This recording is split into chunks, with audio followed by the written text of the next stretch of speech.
Have you ever felt like being a BCBA means that you are working 24/7? Thinking like, when am I gonna get a break? That was me until I began to structure my week in a way that worked for me. I'm telling you, you can't just be going willy-nilly out there as a BCBA. Bruh. It's not gonna work. But I'm gonna let you know what will. So I'm gonna let you know how you can structure your week as a BCBA in this video, from your clinical supervision, your parent trainings, your administrative tasks, to also making sure that you leave some room, maybe not a little, but we're gonna stretch it. We here with the breaks and the time that we have because our schedules are just all over the place. So we wanna go from here, we're gonna do some successive approximations. We're going from here to here with scheduling those breaks in for you. And I'm going to let you know how to do this in your schedule starting today. So we're going to start off with being intentional. So if it is you that feels like you're working 24 hours a day, 7 days a week, raise your hand. We are going to do a pledge. Here we go. I, repeat after me. I, say your name. For me, Mandy, will no longer fly by the seat of my pants. Go ahead. Wonderful. And today, I am being intentional about planning my schedule for success. Beautiful. Love that for you. Let's get into it.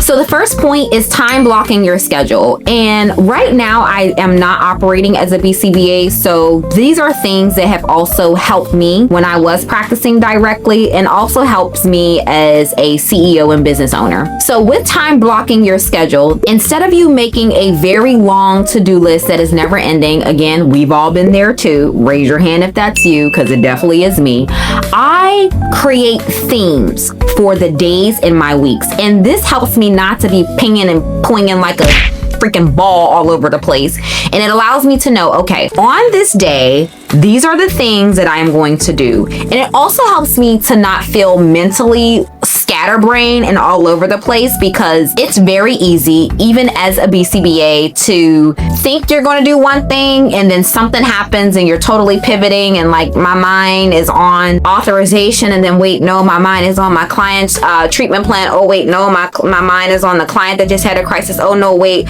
my mind is, why didn't this staff come in today? Oh no, my mind is, wait, somebody's birthday. Too much days that you do each thing. So I'm going to tell you what that looks like for me. Monday morning is admin and prep days. When I was a BCBA, I'm still a BCBA, but I should say practicing clinically as a BCBA, Monday mornings were admin and prep days. So much happens on a Monday morning. If you know, you know. And to have clients scheduled or parent meetings scheduled on a Monday morning after a weekend when there's so much going on at the start of the week, no sir, no ma'am. I don't want it. No, thank you. No, thank you. You want to make sure that you are scheduling your days in a way that flows to also help you with your mental health and decreasing your burnout. So for me, I would work on administrative tasks. I would work on preparing myself for the week to know, who do I want to see? What are the things that are going to happen based upon what I think will be the best workflow for myself? And then Tuesday through Thursday, I focus heavily on client sessions, whether that be doing direct supervision, having parent trainings, having check-ins with team members, looking into what didn't I get to maybe on Monday as it relates to materials or things that I needed to prep that I still need to do between Tuesday and Thursday. So that was a way where, again, on Monday, I wasn't so boggled down as much, especially in the mornings with trying to see clients and put out fires and do all the things.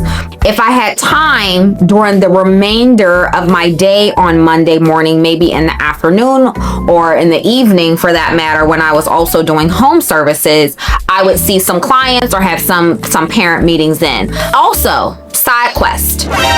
For your mental health, if you know that there is a difficult parent or a very difficult client and you have already been putting out fires all day and it seems to be recurring, on Mondays, don't schedule those individuals on those days. Schedule those individuals when you feel that you have the mental capacity to be able to best support them and give them your best. But I know sometimes as a BCBA, because we get into this field to help other people and we want to improve others and show them how we can just help them to improve their lives or things like that, we may put ourselves in the positions that only hurt us. So I want you to keep that in mind when you're scheduling yourself or you're planning out your week, so that you also are able to show up as your best self and you aren't feeling regret or burnout or feeling envious over your situation that you kind of signed up for. And then on Fridays, I would dedicate to reports. So if there were any treatment plans or updates or any type of reporting that I needed to report out to admin and things of that nature, I would do that on Fridays, as well as any catch up or miscellaneous things that needed to occur. Usually most times at the end of the week, people are kind of winding down. So this is a way that I set my schedule up. So on Monday, I am planning and getting everything situated for the week. Tuesday through Thursday is about all the clinical piece. And then Friday is a catch-all day, right? Prepping for things that I miss administratively and also doing those tasks, catching up. Maybe a client was supposed to be scheduled on Tuesday. I wasn't able to fit them in through the rest of the week. So now I'm going to roll them over to Friday. So those are some things that you can do to help to structure your week as a whole. And if this is something that you're finding helpful, be sure to subscribe. I do a lot of different content relating to BCBAs, RBTs, entrepreneurship, solo entrepreneurship. So be sure to subscribe and like this video so that you can stay connected. Another thing that might be helpful with that structure of your day, it's almost kind of like batching supervision or batching parent training. When you have your day scheduled from Tuesdays through Thursdays to do your clinical work. And what this can look like, for example, for myself, if my day starts at 8:30, let's say my day is 8:30 to 4:30. From 8:30 to maybe 9:30, I am, again, doing some prep work. Clients are coming in. If I'm in a center-based location, everyone is getting settled. I'm making sure everything is going as it needs to be, following up with admin on certain things. So then when I go into my session, I am prepared. Then let's say from 10 o'clock to 3 o'clock, I am seeing clients. There might be a lunch break in between that, right? Or 10 o'clock to 4 o'clock, however you want to break it down for yourself. But during that time, I'm almost like batch supervising or doing batch parent training so that I'm getting everything done as it relates to being able to meet whatever hours requirement you might have to sustain your role, as well as being able to support your staff and being consistent with that and supporting the parents as well. Also, you want to make sure that you're adding in little buffer times. So this is really helpful because as a BCBA, there could be something that pops off right when you're about to go to your next client or right when you have something scheduled. So if you're adding in about a 15-minute buffer, that will help you to be less anxious when it is that your plan isn't going as planned. Also, within that 15-minute buffer period, you can use that to do your session note documentation, because we know them session notes is gonna get you every time now. Those session notes will drag you down. I'm telling you. And the funny thing is, I don't think that BTs or RBTs initially thought that BCBAs, some of them, had to do session notes, because I'm like, every time I see you or every time I see a parent, I also have to do a session note. And some of the BTs are like, for real? I'm like, yes. So you are not alone in this. I know the session notes are daunting because we have to do 1,000,001 a day. I know, but you are not alone. So if you can schedule some extra time, a buffer for you to be able to do your session notes as well, that will also help you. And while there might be some days, like I was saying, where there might be a crisis or something that else, I should say, that takes up that 15-minute, 10-minute buffer time, you still want to make sure that you are scheduling time that is protective in order for you to complete your documentation. Again, whether that be your session notes, whether that be your summaries of feedback that you're providing to your RBTs or your BTs, whether that be your summaries or your deliverables that you also need to provide to your parents, or your treatment planning and your updates of your programming. All those things require some form of documentation or writing or planning for that matter. So you want to make sure that you also have time, whether it be after the session, at the end of the day, or a specific time frame, whether that be again on a Monday or a Friday, like catch-all day, where you can dedicate time to completing your documentation, whatever that will entail. And during this time, you also want to make sure that you're limiting distractions. It is so easy to get a ping on your computer, an email notification,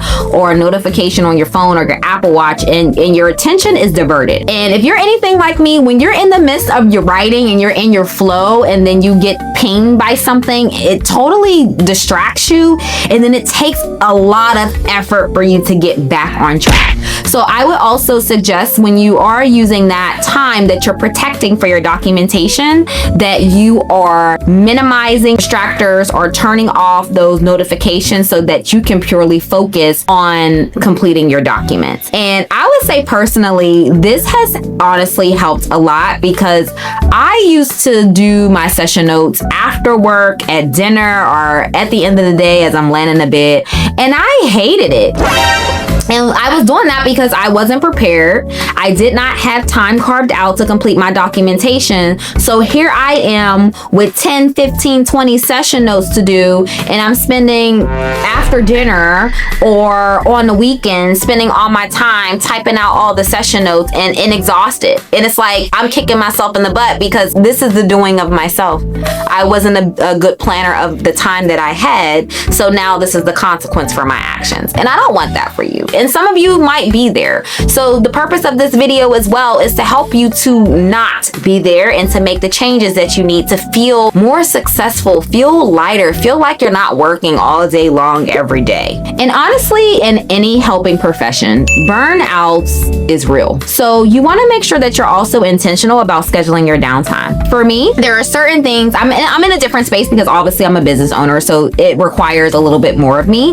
But when I was a BCBA, after a certain time, I'm not answering any emails. I am not responding to any text messages after a certain time or before a certain time. There's that time of window where you have to assert some boundaries, because if you allow people to know that you are accessible all day, then they won't respect you in that way. There is a point of time when I was a BCBA where I was around the clock BCBA, allowing people to email me and text me at all hours of the night. And then when I started to assert that boundary, people were like, wait a second, why aren't you responding? Because I also need to have a life outside of work.